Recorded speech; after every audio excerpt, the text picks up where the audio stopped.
Well, yes, it's La Copa, and I don't know about you, but I've been looking forward to this all day. This is going to be action-packed. The team racing series brought to you by Alex Pleasure of Ratio Racing on RGT, and today we're at Box Hill, very famous hill, down there in Surrey, just southwest of London. I think this is going to be a very good course for RGT, actually. I haven't ridden this on RGT myself, but I've ridden up Box Hill many times, and I do know the route. So let's have a look at the route, shall we? Hopefully we can have that up. So here we are, we come out of Givens Grove, we're going down the A24, which is a major road, and that little switchback there, that's Box Hill. Now it's a nice steady gradient, so there's no really nasty ramps, and then most of the rest of it is downhill, but there is a little bit of a kick up. Let's go round again on the second lap, because this is 2 laps. There's a little bit of a kick up here towards Headley, but other than that, then you get this sweeping descent down the A24 back to Givens Grove. So it's mainly one climb with a little kick just afterwards. 2 laps, so they've got to do it twice. And as I say, Box Hill, you know, from riding it in real life, which I've done many times, it's a nice steady gradient, spectacular views, which I'm afraid RGT probably won't share with you tonight. But as I say, I think it's a good one for RGT because it's steady rather than nasty little ramps. So whether people get into groups or what they do, we'll have to see, I suppose. Looking at last week in Leuven, I mean, certainly the main attacks happened on the climbs, as you might expect. And I think this, although I think we've probably got less climbs this week, we've got one big long one on each lap. I think that is where things are going to get split up. And as you can see, if you look at the map, the white dot in the bottom of your screen is a start, and the little zigzags towards the left, towards the right of the course as you look, Those zigzags are the hairpins going up Box Hill. So the hill comes quite early in it, so we might see a split peloton as much as sort of like, 1/3 of the way through the first lap. I think this is going to be dead exciting. And last week we had an absolutely fantastic finish from Klaus Vanner. In fact, his name is Vanner I think. We call him Klaus Vanner. And it was a 1-2 for no pins, and that puts them totally at the top of the series standings. No pins, R3R e-racing team. They got a 1-2 with Chris Smart, also known as Gringo, taking second place. Now the Copa Hopers, this is a fantastic fairy tale story. This team is made up of all the people who weren't members of a team and were put together as a group.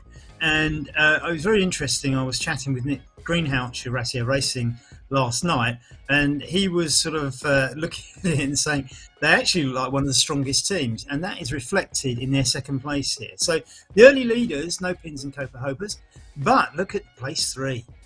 We were talking last night again, and I came out, unfortunately or fortunately, with the phrase Great Danes, which is the name of an English name for a breed of dog, I should say. But the Great Danes here, CKD, they are a Danish team made up of top Danish riders, and they are very, very strong, and we've seen this across a lot of RGT races, so we know what they can do. This is building up to be very, very exciting. 15 seconds to the start. This has got to be fast and furious. It's a race to the bottom of Box Hill. 10 seconds, 8 seconds. Here we go. You can see there Lyndon van der Beurs, Alex Plaisir in the lineup there. This is a stellar lineup of top RGC stars, and here we go. And so we're hitting 37 kph. People are racing off the front. 38 already within very very few meters, and people going out earlier. Southborough District Wheelers rider on the front there. I'm not sure which one. And there's a little group of 3 edging away here. Will they stay out and get to Box Hill and get an advantage? Probably not, as Kay Brown is swept up from Southborough. Oh, he goes on the front again, so he's obviously very, very keen. Southborough, a club from Tunbridge Wells in southeast of England, and I think it's reasonable to say, I think apart from CKD, they're probably the only club team. I think the rest are amalgamations of good e-riders from the RGT scene and probably beyond. I know that teams are out recruiting for good riders all the time, and we see some of the jerseys there, the Moon Riders in the green, the white and green jerseys, the orange helmets there you can see with the black kit. There's one on the front there, Racia Racing. The red and white I suspect might be KD. So let's have a look at some of the lineups here. This is the Southborough District Wheelers. They have different teams, and this is the Wasp teams. Oh, and Cader Heddenham taking a little leap off the front there for the Danes. It's probably not going to stick, but nobody's chasing, and there's another one of the Danes sitting on the front, not bothering and letting him get away. This could be a good break. I mean, if he can get up Box Hill and cause a series, he's pulling away. There is a gap emerging here, and yes, that's one of the Southborough guys now is chasing them down. So let's see what happens. Nobody really joining in that chase though, although they're holding the distance. Somebody else going across now, and okay, that's taken up. So Caden headed them. It's Cader Alumni, who's from the UK. I think he's got the GBR kit on there, who's leading the chase back. Lyndon van der Beurs in the chase. You see it's getting a bit pointy on the peloton there, maybe putting a bit of strain on people at the back. And certainly when Box Hill comes, I expect this to thin out into a bit of a line. Mark Rowbottom there for Racia Racing, alongside one of the Southborough guys and the Moon Riders riders joining in. Mark putting out 170 heart rate, 351 watts. This is probably what you'd expect on the front at this stage of the race. And Cader's pulling away there. Cader's a very strong rider, and you see him quite a lot in the RGT races. He certainly knows how to win a race. so don't discount him. And as I say, I think it's going to be about what happens at the bottom of Box Hill, to be honest. So you can see we're still on the flat. If you look at the left-hand screen there, you can see the where the riders are, and you can see the elevation along there is quite flat at the moment. So I don't think we're at the bottom of Box Hill. 2.54 kilometers. Now these two laps are about 16.8 kilometers back. Oh, Andrzej Krajewski. I was trying to get the pronunciation right. It's Krajewski, I think. Now he's Polish, lives in Manchester. Now he's got over to that little group, and I think this is possibly where you can get these breakaways. And you need 4 or 5 riders because the strength of the peloton in RGT. With the effective drafting, there seems to be a couple of other riders coming across now, and maybe they're dragging the peloton with them. Yes, it's Jay Bernians, and these are Gavash. There's a group of 5 there, and can they make this stick and pull away? That'd be interesting. There's no actual cobbles in this area. I love that view actually, the horizon there actually. Oh look, the peloton's caught them up. If you've ever ridden Box Hill, the horizon actually looks like that. So whoever's put this one together, well done. That's sort of what Box Hill looks like from a distance, I have to tell you, if you don't live in the area. So that's very, very good. I hope we're going up there. Oh no, we're not. No, I think that's just a horizon because we're going in the wrong direction. So I think this is a sweep back off the A24 now, and what happens is a little hotel at the bottom of the hill. Yes, you can see the slope sign now. We're going up. So that, I think, is a switchback. We come off the A24, we turn right by the Box Hill Hotel. You go up this road, which actually runs parallel to the A24 and would have been the old road before they built it. And we're going to hang a right here, which is the beginning of Box Hill proper. The real road goes straight on. And as we twist onto this, now you get the first, well, you don't get straight away. This is the right turn, I think. So when you do the right turn, yeah, just coming up there, you see. In real life, that road, the road you're on, goes straight on, but you turn into this road, and this is Box Hill proper. The actual road's called Zigzag Road, and you pass a little house on the corner there, which says, the little sign saying Zigzag Road, and we're now on the hill proper. Now you can see the gradient is about 5-6%. This is pretty much what Box Hill is all the way up, and it's a nice hill in the sense that you can get into a rhythm, and you find that right gear, and you can get to the top, possibly without changing gears. There's a couple of hairpins. The first one's not very tight, the second one's very tight, and towards the top there's sort of hairpins, but they're not tight at all. Now you can see this thinning out already. You can see Bark there, one of the Danish riders, dropping off the back, and the peloton is pulling away. I think these guys, unless they can do something about now, are probably not going to get back on the peloton. Bark's having a good go though. This might happen for him. Fleming back. Fleming back is coming back. I think he might just do this. That would be remarkable. I hope he doesn't burn himself out. Yeah, you can see Fleming back's pictures there in the bottom left-hand corner with the medal around his neck, and I think he deserves a medal if he gets back onto this. It's tortuous. It's like oh there. It's close, but I've been in this situation myself on RGT where you spend everything and you nearly get there and you just burn out, and I've got a feeling this might be about to happen because he's not closing that last bit of the gap, and I think the peloton are getting away. So we see 2 Moon Riders riders here with Jay Polak and Fleming back are probably now lost off the back. So okay, that's a bit unfortunate really.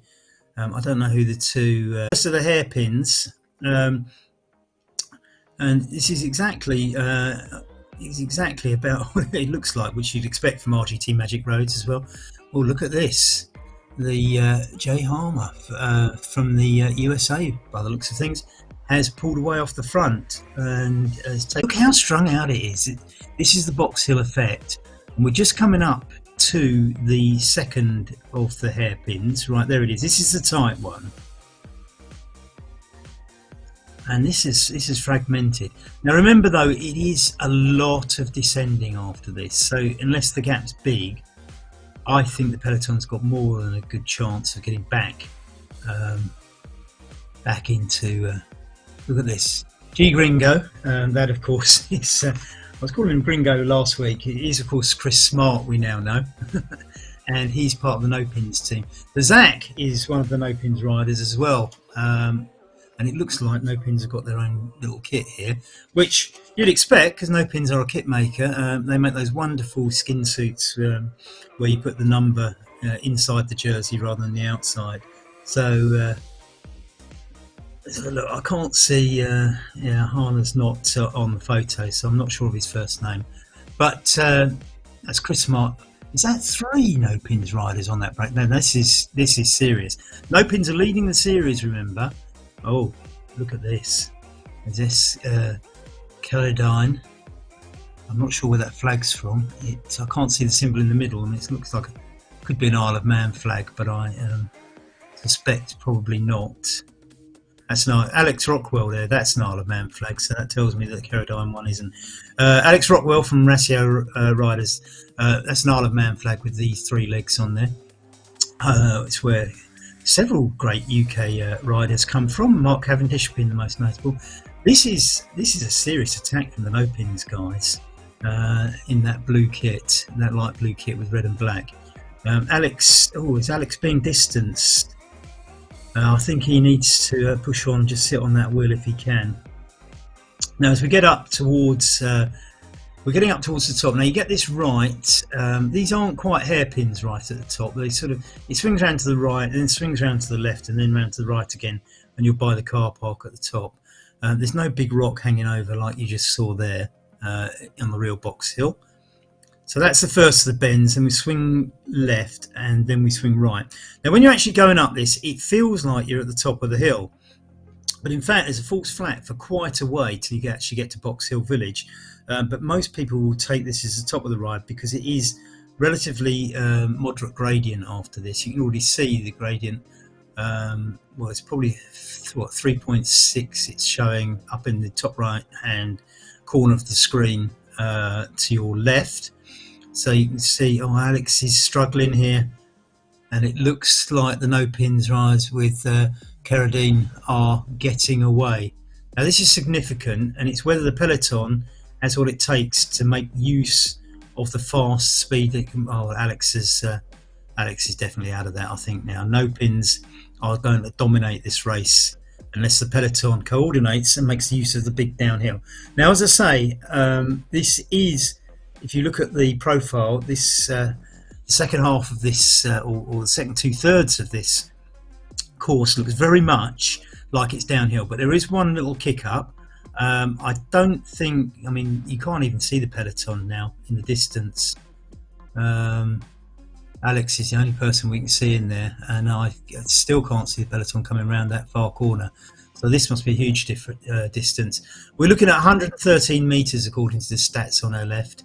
That is huge, and I think even with the fast downhill, you can see the profile at the bottom here, and you can see that this is the bottom of the left-hand screen. You can see the orange bits are the steepest bits, and blue and purple on the right are descents. And you can see that one kick up almost by the curb of the road we're on here. You can see it goes orange again. So we've just done Box Hill, and these guys, they're still going up. This is this false flat I told you about. So they're still going up. But you know they're on a very, very low descent, and if you're new to RGT, you'll see that the big light bulb sort of white thing on top of the hill, that's who we're following. So those are the leaders, and the little white dots are the people and the little groups behind. And you'll notice, you see, so we've moved to Alex Rockwell, and the light bulb's moved back a space to Group 2. Jay Beams has caught him up, so he's at least got somebody to work with, and that's quite good. The drafting on RGT is very, very effective. It's John Beams. We found out only he's from Peddlers. So we now know which team he is, and he's waving. Yes, how you doing, John? And he's probably waving to Alex and not me, and Alex is waving as well. So maybe they are waving to us. I don't know if they're listening in or not, but go for it, guys. Work together and see what you can do. The rain's come down. The last time I went up Box Hill. It rained all day, and I went up it for the first time ever in my life, where I only saw one other cyclist. It was early in the morning and pouring with rain, but there we are. Having a look at pedallers there, John Beams, the third along the row. Daniel Newbar, he's somebody I know quite well, and Jez Reed and Kenneth Fantina, another name we all know very, very well, making up the pedallers team. Established on RGT for a little while.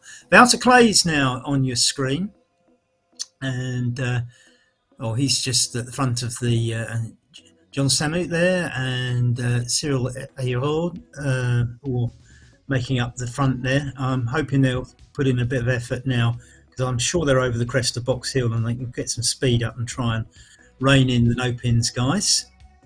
Not that I have any vested interest in any of these teams, but it would be nice to see a race. On the other hand, if no pins pull this off, it's going to be very impressive, and credit to them. Now there's quite a mix of riders from teams. You can see two Moon Riders jerseys in there. One of the Danes. I'm not sure if the yellow and blue guys.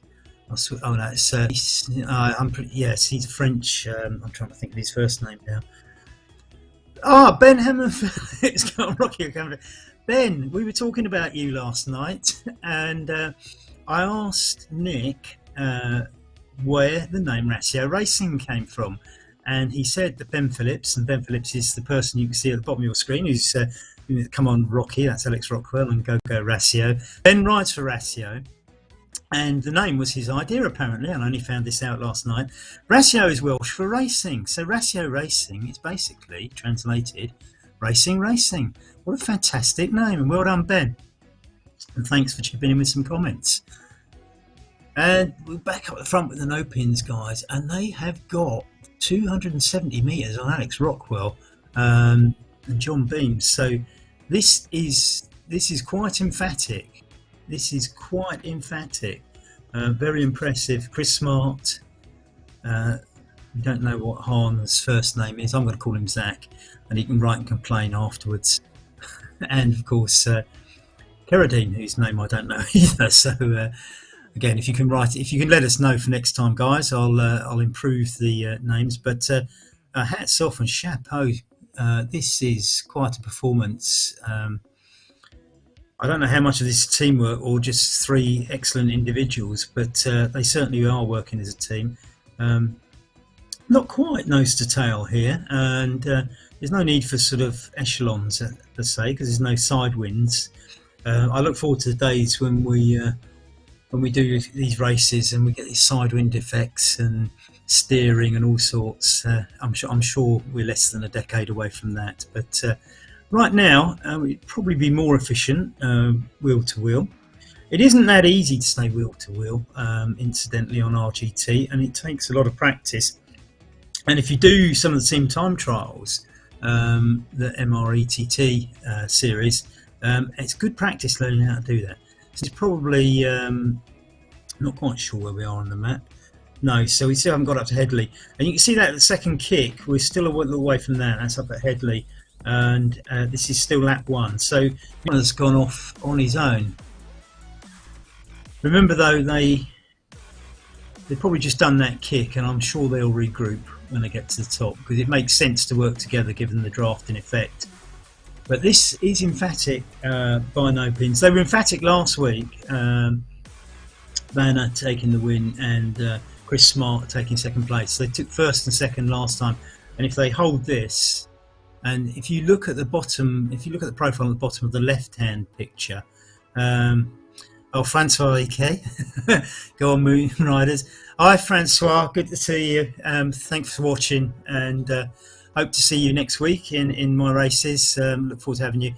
Slightly more climbs in the next series. I know you asked me the other day, but not as many as I'd hoped when I analysed it the other day.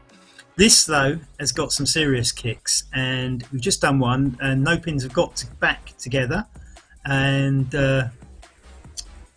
so I think this is going to be a team effort all the way round. I mean, if they've got any individual needs to get to the top, to the front, I'm not sure. There is no individual classification in this race, so there's no real benefit in being the winner per se, other than for your own ego and glory, because it's all about teams here. And remember, the team scoring structure is quite interesting, and I congratulate Alex on the way he's done this. He's made a real emphasis on gaps between positioning, and so for example, I run races and I do it slightly differently, but I like Alex's approach here. For first place, you get 100 points, and for second place, you get 90 points, and third place, 80 points. So it is worth sprinting at the end, because one place could make 10 points difference. This sort of narrows a little bit. So you get down to fourth, you get 75, fifth 70, sixth 67, and it goes down in threes for a little while, and then you get down to 55 for 10th place, and then after that it sort of drops in fives. So 11th to 15th will all get 50 points. So if you're finishing 11th to 15th, it doesn't matter whether you finish 13th or 14th, you'll get 50 points. This is quite interesting. Here we get a little bit of a drop now. We're going to get some speed up. And this is just before the kick. Now you can see that the light bulb shaped white blob on the profile at the bottom, they're just hitting the bottom of this. You've just seen the gradient sign on your right, and this is the kick. Now look, they're on 11%. This is quite, I mean, I find this quite hard doing this, and you can just see how much they've slowed there. 20 kph, which is probably more than I would ride up an 11% gradient on RGT, although to be fair, they have had the benefit of that downhill into it. You can see it, but they're holding 9% at 22 kph. I think that's fairly decent performance. And you see the gradient just dropping for them now. It's gone down to 5, and their speed automatically going up to 28. They're going to hit 30 in a second, I would imagine, although it's steepened a little bit again. So 27, 28 on 5%, which I think is quite impressive. You still get the benefit of the draft, of course, being in a group of 3. Keradine and Hana just leaving Chris Smart a little bit behind as he gets out the saddle and puts in that effort to keep up with his teammates. But this is dominant. This is dominant, and this is teamwork at its best. And I think the other teams will probably have to sit up and take notice of this. You can see how much that's thinned, and that has thinned a lot. OTR e-racing, Cyril Earl, James Ogilvy, who's the founder. I mean to ask James, and I must ask him this. I wonder if the O in OTR stands for Ogilvy. I shall text him and ask. Keith Aitchison, Peter Brookwavell, Mike Gilbert, and Patrick Olivier, all making up that team. I'm not sure who's in there tonight. I'm just trying to have a look. I can't tell who's actually racing out of them. Now you're allowed 6 riders in a race, or 6 riders in the team for the race.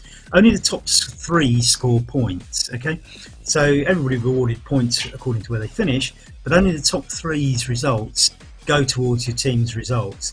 So if you have a week where everybody's had to work late, or the trains are on strike or something like that, then if only 3 turn up, that's fine. You'll still score maximum points.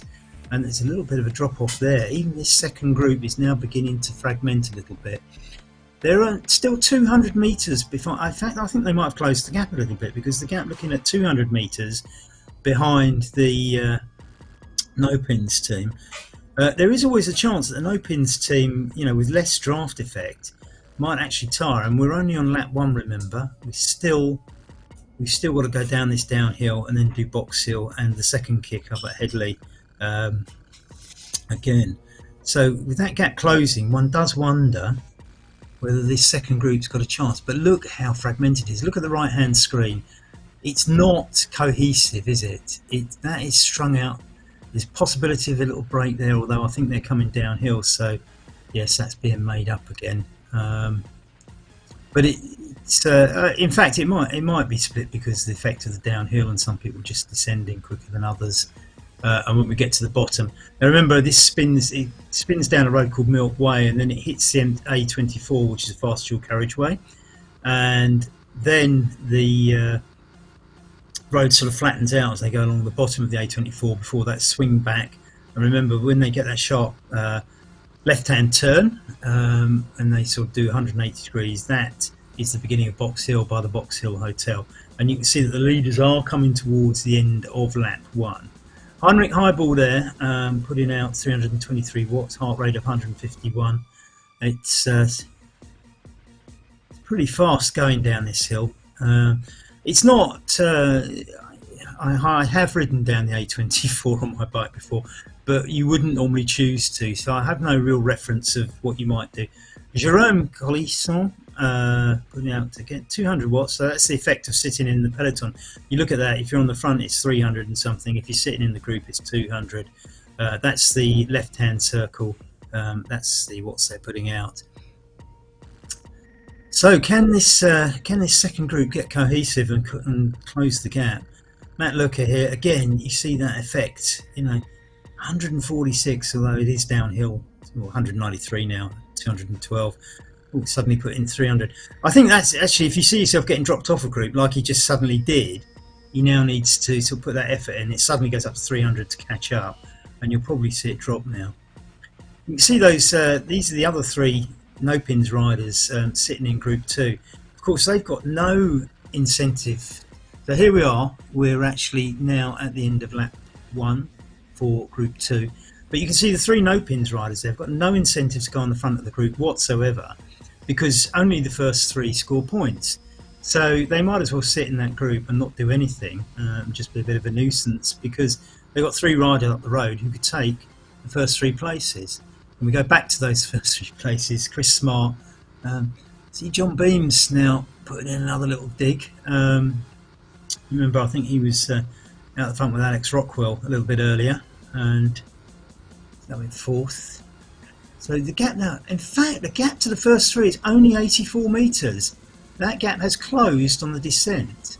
So, in fact, after me sitting there saying there's no point, no pins going on the front, they go on the front and probably try and slow it, and everybody's not having that. So straight away we get one of the Rassier boys, Johann Scheppers, taking away the German, Wouter Claes, also going to, oh, sorry, Joris Scheppers, isn't it? Joris Scheppers and Wouter Claes moving away. They weren't having that. I think no pins tried to go on the front and slow it down, but that, as I say, not happening. High ball going. So I think everybody's having a little dig. I mean, with 85 metres, the only thing is we have to remember that that gap was created on Box Hill, which we're about to do again. So, well, I think a bit of cohesion's needed, and maybe this no pins breakaway. We still can't see anybody in the background from the no pins guys. It's extended out to 120 metres now, so it's still a healthy lead. I think if they maintain this up Box Hill, they've got the race, and this will just be emphatic. And I think the other teams will need to go away between this week and next and start thinking strategy here, because with the 1-2 last week and the possibility of a 1-2-3 this week, it doesn't bode well for anybody else with eyes on the championship here. So what do we got? This is see, Nick Greenhalgh is now there. Beams. So these two have actually, so Jenko and Beams have taken a, my goodness, that's not the no pins guys in front of them. It is. Or are they lapping? So I think they're lapping somebody. Sorry, that would have been remarkable. That would have been remarkable. But oh no, maybe I'm right. Oh, this is interesting. I think some of the no pins guys might be getting caught here, which will take us back to, yes, it is the no pins guys. So John Beams and Jenko are now about to catch the no pins guys, and the peloton isn't far behind them. This has completely closed down. This is amazing. I say that there's still 45 meters between the no pins guys and John Beams, and another probably another 70-80 back to the peloton. So maybe, depends whether these guys get stuck in no man's land. Yeah, the peloton's not actually seeing the action ahead, so it's not quite as close. No Pin's just holding that gap there. Oh, and the two behind are splitting. Oh, it's a bit unfortunate. John Beam's just pulling away. The trouble is you spend a tremendous amount of effort catching up, and if you don't quite make it, it's really hard. And if I think the No Pins guys are pulling away a bit there. I mean, it's showing up at 50 now. It was what, 45 before. They're not going to let him catch if they can help it. John Beam's putting out 252, which is probably a little bit short of what I'd expect for a hard chase, and I think that gap looks visually as if it's growing. So it's yeah, it's probably past the point where I think he's going to make it back on, and they're now looking out of view. They're getting smaller and smaller into the distance. So yeah, 94, and the peloton's now going to sweep him up. So that was absolutely brilliant. I salute the pair of them for getting away like that. But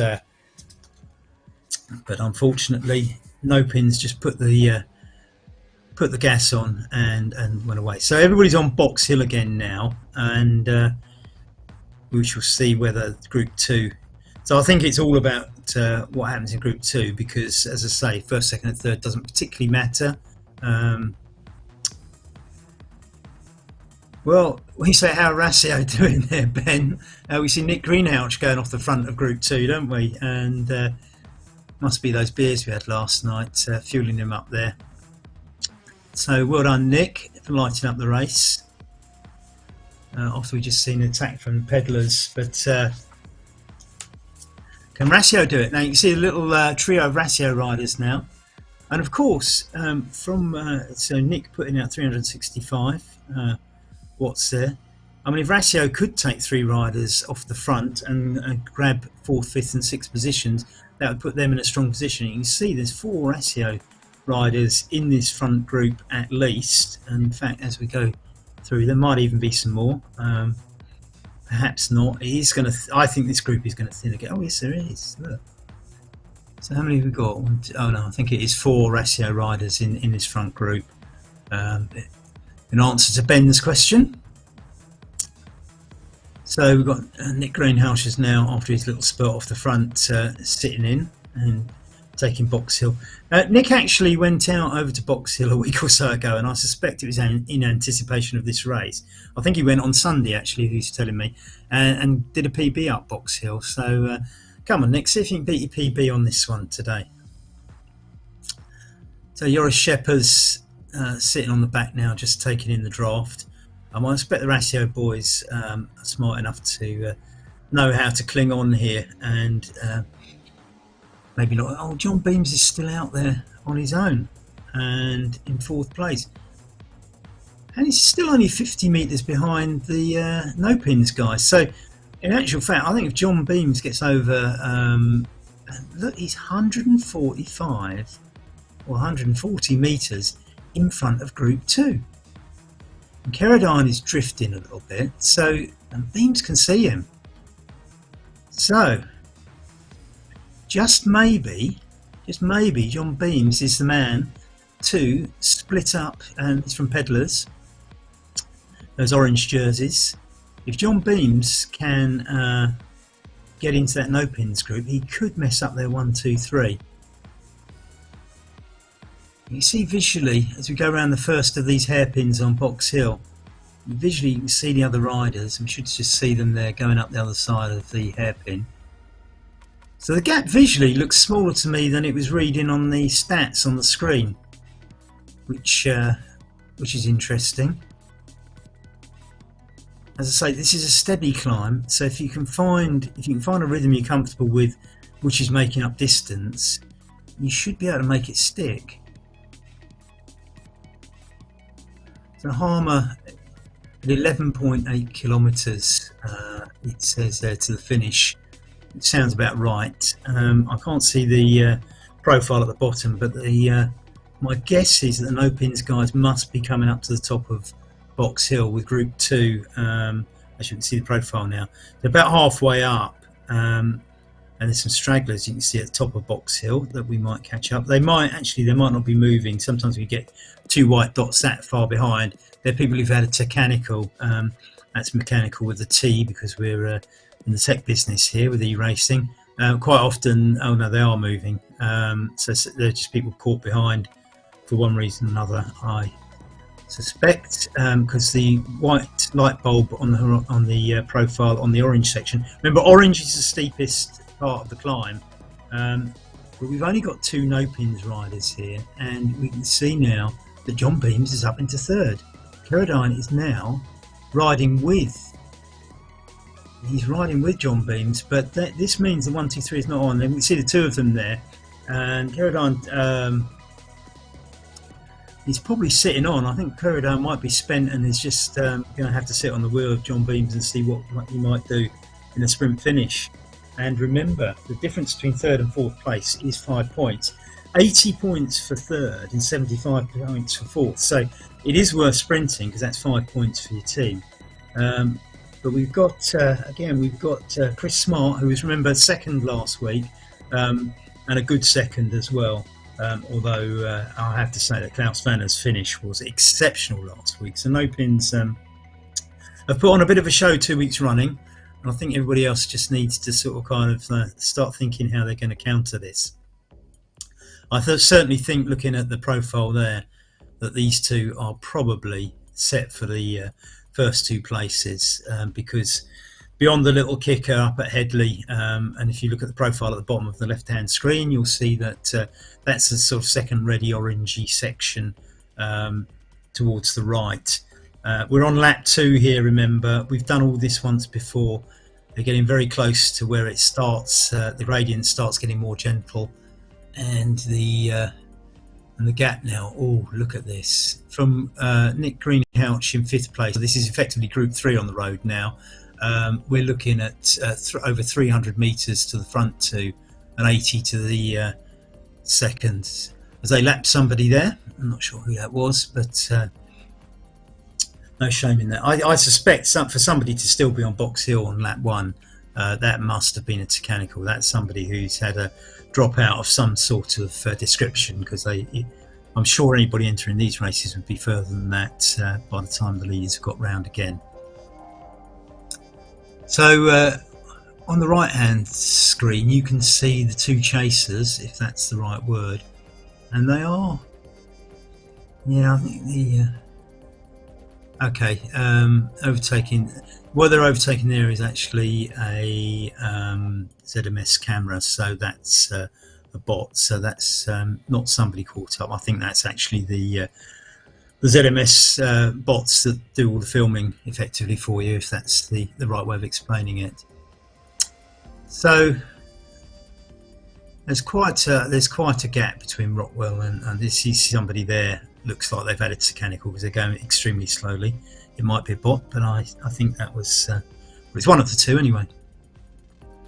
Alex Rockwell, Ratio Racing, giving it another dig, and that will please Ben Phillips, and it's stringing out again. I mean, this is the Box Hill effect. Just look at the bottom on that profile, on that orange section. Just look how strung out the field has become on Box Hill, and I think it is quite attritional here. And I think the idea, if I were good enough and I were in this race, I think I would probably take Box Hill, the top of Box Hill, as a place that you really need to attack if you've got any sort of gap, because it is a false flat, and people. So Mark Wright, Rowbottom up there, Luca, Toffoli, Jan Shagers in a little group here, and I assume, what are we looking at, 16th place, and they are, well, they're quite down on Group 2 now, so this is just fragmented, the effect of Box Hill, which has made it quite a fascinating race, in the sense that the hills are there to break up the race and make it exciting.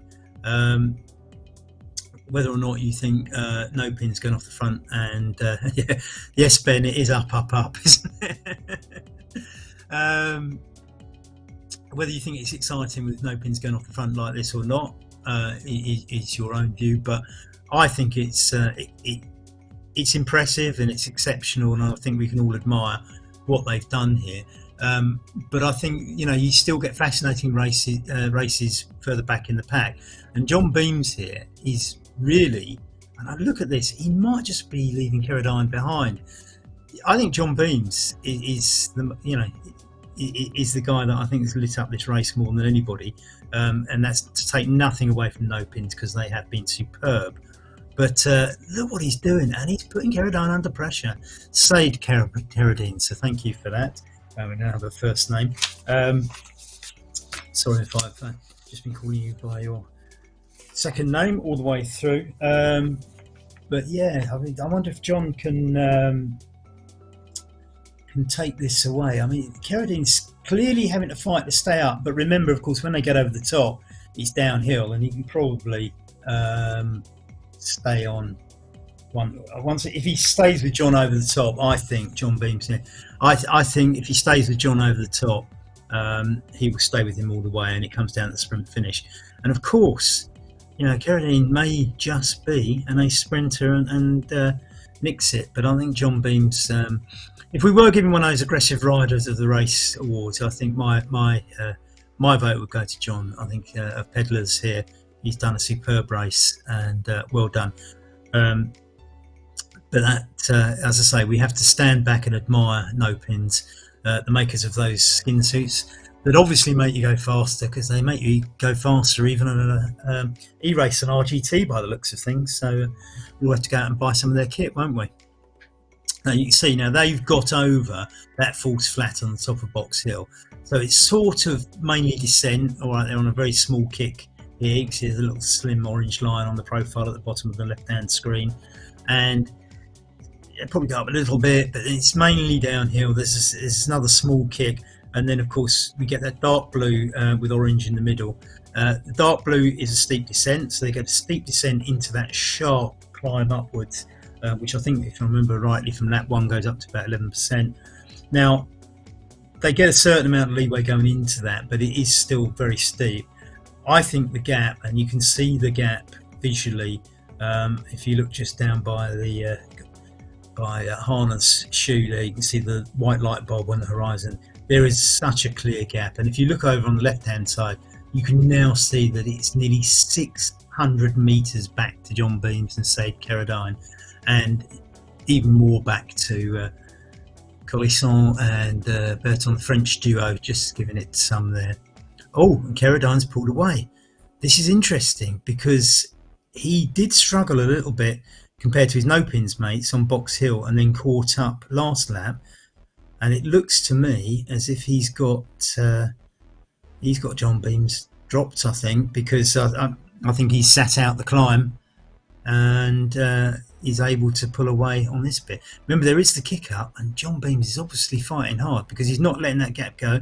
Keradine puts a bit of effort in. He's looking over his shoulder. He's having a look behind to see if he's getting away. So this is an obvious effort to attack. I think John Beams is pulling it back, though. Will he make it? Yes, I think he's going to get back on. Will Keradine have a look back? He's not looked back yet, and John's back on. Oh, this is fantastic racing. Well done to the pair of you. And Keradine sort of fought to stay on John's wheel on the way up that hill, and then put in that attack, and John's responded. This is going to be fun. This is, if these two can stick together. John now down to 200 watts, heart rate 173, doing 46.5 kilometers an hour. All right, this is sort of the downhill section, and cadence of 90-85. Not too fast, because I think they're just pushing down the hill. Now you look at Said here. Now he's sitting on John's wheel at this moment, so he's down to 200 watts, 172 heart rate, cadence of 73. So they're not pushing, they're not spinning that fast. 48 kilometers an hour. As I say, this is a downhill section. They're going to tussle all the way home, I think. This is as I say, I can't wait till they get to the little kick up at Headley, because I think this is where this race is going to be decided. I think the battle for third and fourth is the exciting one, because these two guys have it doesn't make any difference to the two No Pins guys in 1 and 2 who crosses the line first. The team gets first and second points if they make it over together, and that looks very, very likely. The sort of gap they've got at 500 or 550 meters now. I think that's pretty much unassailable. It's only 5.5 kilometers to finish, as you can see at the top of your screen. No pins, really the class team of the last two races, getting a 1 and 2 last time and looking set for a 1 and 2 this time. Interestingly, the kit they're wearing is slightly different to the kit they've got in the pictures, but they're probably displaying how many different designs and how brilliant they are at making kits. So this is one big advert for no pins, and how better to do an advert than actually dominate a race in the way that they have. Absolutely fantastic. Hats off to Hannah and of course Chris Smart. Chris Smart for the second week running. John Beams, so this is the race that I think is going to be the exciting one, and then of course we will have to look at Group 2, assuming it gets back together, because I think Group 2 will be a sprint finish, and there's 1 or 2 in there who know how to do that. So I think we've got 2 exciting finishes. Yeah, big effort from John, it was, wasn't it? It's fantastic.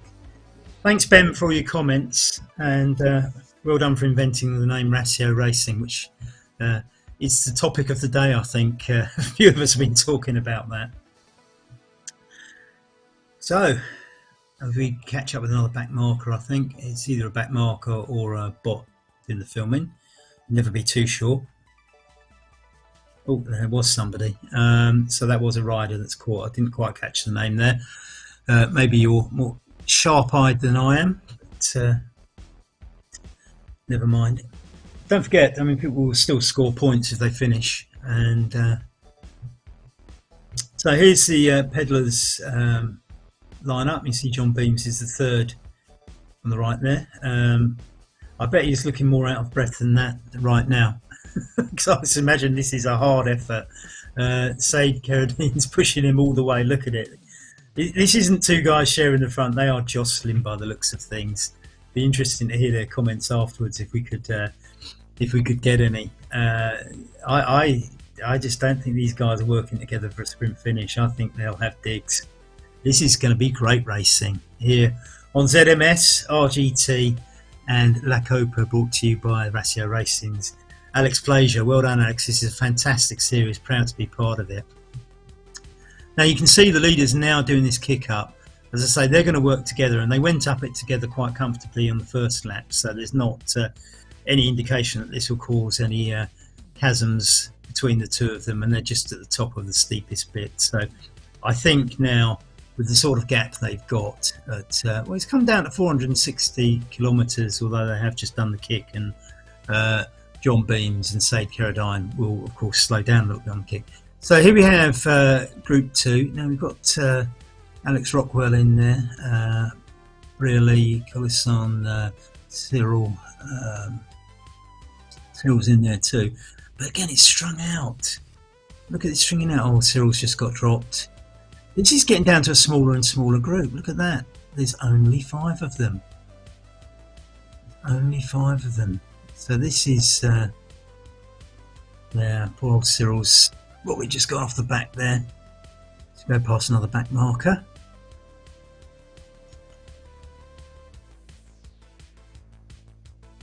I'm a little bit confused there because it looks like they might be catching. They caught John Beams and Carradine. This is amazing. I've been so focused on them that I hadn't realised that this little breakaway in Group 2 have actually bridged the gap. So poor old John, after all that work, is going to have to fight even harder to get a 3rd or 4th place. The French rider Gujon out there at the front, and he's with John Samu from Staffordshire, getting swallowed up by the little group they're in. Again, this is so they've caught. Well, I've probably been so focused on the front 2 as not to have been focusing on that little catch up from some of the Group 2 riders. You've got Alex Rockwell in there, Hyder Highbell. Said Carradine, which we know about, Burley, Nick Greenhalgh says 2 Ratio riders in there. Now, we're fighting for 3rd place here now. This is the 3rd and 4th place battle, and it's suddenly turned into 10 riders. This is amazing. This is absolutely fantastic. So despite the dominance off the front, the Group 2 has just got even better. Now Group 2, you can see that Alex Rockwell is now 350 metres. So there's a 350 metre gap back, but basically the race here is from third to 12th, and Carradine and Beams find themselves very unfortunate to be in this because they had done such a great race up to the top of the Box Hill. But yeah, I think this is going to be a sprint, isn't it? This has got to be a sprint now. So looking at the front, they've now got 700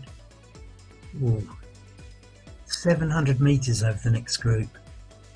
Massive. I mean, it's not going to be caught. I mean, they're 900. Well, they're 900 metres from the finish, so it's inevitable. 1 and 2, Horner and Chris Smart are going to take the honours for no pins. So the second 1 and 2 in succession. It's going to put them dominantly at the top of the team rankings. Remember, this is a team competition. No pins, clear leaders now with 4 top 2 finishes in 2 races. Absolutely amazing. You have to take their hats off to them. It's been a superb performance as they do this left-hand turn. Just 400 metres to the finish. This is as they come to Mickleham. You can see the finishing line there. It's Harner that goes for the win here. So Chris Smart might. Oh no, Chris Smart's going to go for it now. Maybe they are battling. I'm not sure. So Chris Smart, if he holds on to this, and I don't think Harner's going to challenge him. Chris Smart, second last week, and is going to be first this week. Well done, sir. An amazing ride, pair of you. Now this is where the action's going to be. Which one of these is going to get this? Now we have to be alert. And as I say, a fantastic little job for those other 10 to catch John Beebs and Said Kerosene. Oh, Polisson is pulling away there with Brearley. Got 2 of them. As you go around the corner, the braking effect allowing most of them to catch up. But I don't know, Collison's Carradine's not having that. He's pulling everybody back. And is that John Beams with him? Is John Beams? No, John Beams not pulling for 3. We're going for this is the sprint finish. This is, keep your eyes open. This is going to be Outer Clays in there. Alex Rockwell. You really have to time these right, and you have to get into the bunch and do your surge about now. Is anybody going to do it? No. Drujon is the 3rd place person. Outer Clays, Nick Greenhouse getting a very credible 5th. Really, Said Carradine settling for 7th. Alex Rockwell 8th. John Beams 9th, and I feel a little bit sorry for him after all the work he did. And Cyril coming in now, and we'll get the full results as they come up. You can see the results on the right hand side of your screen coming up now. We'll start. Yes, it's in. So we have Chris Smart, Gringo, Zach Harner. I guessed his name right. Look at that. Mathieu Drujon, the Frenchman. Wouter Clays, Germany. Nick Greenhouse, UK. Stephen Brearley and Alex Rockwell, both from the UK. I mean, we've still got people coming in, so let's keep our eyes on the action here as we have the group coming in for 14th place onwards. It's Jan Shepherd's at the top of that, roughly the Frenchman, and I'm just like to see Looker getting left off behind from no pins, and that's not often you say that. Cyril Burton getting 14th there, and didn't quite catch who finished where out of that, so we'll see as the placings get populated. So we're down to Jérôme Clisson, Frenchman, getting 12th behind Heinrich Heibel. John Samu, the man from Staffordshire, getting 10th there from Pokemotion. And here we have Amberians coming in now for what must be 20th position, and we have one of the Peddlers riders just behind him. So lots of riders still coming in, and look how fragmented it is. Oh, okay, this Headman back in 24th. Now he is a strong rider, and I think that shows you the quality of this race and how testing this has been. For Cadus to be as far back as that in 24th. Kader Alumi in 25th, another great rider. Andrei Krajewski, 27th. These are good riders. Cyril Ainiril, these are good riders, finishing back in the 20s and 30s. And I think this tells you what a strong race this is. You really have got the cream of the racers in Makopa, and this course has really tested them to the limits. You see one of the Southborough guys coming in here, and Andrei Gajewski is looking like he's going to get caught there. Polat coming in too, just around that last tight bend before you start doing the run into the finish. Going back to the results on the right hand side, Cyril Van Burton, William Toffoli, Eric Hogan and Joris Scheppers, Mark Rowbottom, Matt Looker and Joe Benians making up the 20 as riders coming back in here. Look at that, Kader Pedersen right back in 36. Timo Akenbuck, 35th. Alex Plaisir himself, 33rd. This race has been strung out good and proper. Fantastic entertainment. I hope you've enjoyed this as much as I have. This has been quite exciting. All the credits going to No Pins, of course. Most attacking rider, we have to give that one to John Beams. I think he's going to be disappointed with 9th, but John, I think you rode superbly. Wouter Clays taking the 4th spot in the end. Mathieu Dujon, 3rd. We shall. You'll have to wait, I'm afraid, for all the team rankings. I mean, I think Alex has to pull all those together, or RGTDB do. It's Timo just coming home there, and Pedersen now doing that final little bend before the straight run into the finish.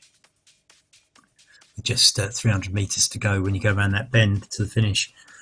Yeah, I think RGTDB and Alex have to pull together the team placings, and I'm not capable of doing it all in my head. As brilliant as maths as I may or may not be, I'm not doing that for you right now. But we can look one more time at the placings on the right hand side, as we see Chris Smart, alias Gringo, Zach Harner, they're both from No Pins, Mathieu Dujon and Wouter Clays taking the next 2 places, Nick Cranhilch, Ratia Racing, Stephen Brearley from No Pins again. So No Pins getting a 6th there as well, which will add to their position. Saeed Carradine 7th. So only the top 3 counts. Saeed Carradine's points are not going to count in the team competition, which is kind of good because in some ways I suppose it knocks the points down. I mean, it's still good for No Pins that they can get people in the top 10 because it means those points may not be counting towards their total, but they're taking those points and those positions away from other teams. So it's quite strategic to get your riders to finish up there. And if you look at No Pins, they've now got 4 riders in the top 7 with only 3 other teams scoring points, which is going to put them in an even stronger position. John Samu just finishing in 10th, Heinrich Heidbol, Jerome Collisson. And let's have a look at the times. I mean, we're looking at a winning time of 50.40, a full 3 minutes back to 20th, and nearly a minute back to 3rd place. This is emphatic riding. In fact, if you look at the bunches there, you remember that the top 12. Remember, there was a group. There was 2 No Pins riders, and then 10 riders behind. 10 riders behind. I mean, Jerome Collisson has dropped off a little bit there. You can see he's sort of 2 seconds behind the 4 in front of him, who were at 51.33, with the rest on 51.32. So you can see that from 3rd down to 12th is a group, and you get Cyril Berton finishing on his own at 52.07, and then the next little group there, Guillaume Toffoli, Eric Hogan, Joris Scheppers, Mark Rowbottom. Again, a little group around 52.55, and then another gap back to Joe Benians at 53.32 in 20th place. So you can see a fragmented race, and that's the effect of the hills. Great design, great choice. If you didn't know, this loop was called the Box Hill Olympic Loop. In the Olympics in 2012, the road race went round that little loop 3 times as part of a longer course, of course. and subsequent to the Olympics, although I'm not sure that it's going to continue for many more years, if it's and I don't think it happened this year or last year due to COVID, but there was the Ride London race that also went round there. So a lot of the world's top riders have done that loop several times. You can see the loop here. As I say, the route actually started in London, came out to Box Hill, went round this about 3 times. So they had to do Box Hill, I think, 3 times in this little loop, and then sort of cycled back towards London. So it has been ridden by the world's top pros as part of the Olympic road race and a part of the top road race that London has had in recent years, but I think is probably not set to continue. There's certainly, with the Sportive that goes with it, Surrey Council have said they're not going to support it anymore, so I suspect we've probably seen the last of that race. But nice while it lasted. We got to see the world's top riders in action in London and Surrey, and you've been able to ride a course that they've ridden yourself tonight. Well done, everybody. Fantastic racing. Remember, 6 weeks of this. Do go onto RGTDB and have a look at the team placings, because I can't give them to you right now. But there's no doubt who's top, and that's No Pins. It's their day. We've still got a couple of riders coming in to finish here. And I'm just trying to see who we've got here. Yeah, David Ellis and a couple of other people. And then the last 47 and 48 are obviously bots from the ZMS cameras.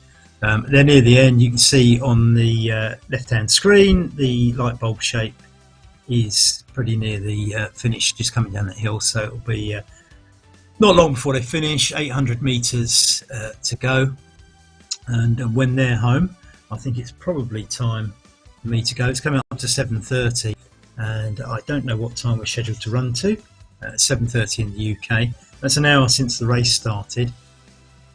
And if you look, the winning time 50 minutes, the finishing time is going to be something like, well, in fact, if you look at the top right hand, it's just going to be just over 1 hour for the second riders. So that's a course of something like I think it was 16.8, so it's probably about 33.5 kilometres. So the average speed for those people will be about 33 kilometres, which, given the hill climbing, I think is quite respectable. And remember, these are all gold riders from the RGT circuit. RGT, some of the most realistic racing you can possibly do. Brought to you here by ZMS with some of the best camera angles and coverage you could hope for. I think everybody's put in a superb job. Well done, Alex, for organising this as the last of the riders, I think, are crossing the line. No, we've got 2 more to come, I believe, but they're only about 150 metres from the finish. So we're very, very nearly done and dusted. And I suppose, at the risk of repeating myself, hats off to No Pins, absolutely superb. And my aggressive, most entertaining rider of the race goes to John Beams from Pedlars. Absolutely smashing race, John. And Nick Greenouch, well done. I can't believe I was down the pub with him last night, and he's out here today, coming 5th in a race of this calibre. Well done, Nick, and the Racia Racing guys. But it's definitely No Pins day. So I think we're all home and dry now, and that's probably about it from me. Thank you very much to Damien for producing this. Thanks for Alex for putting it on. Well done, No Pins, for being such a super team. Well done, everybody else, for making this such an exciting race. See you next week. You know where it is, and you know when it starts.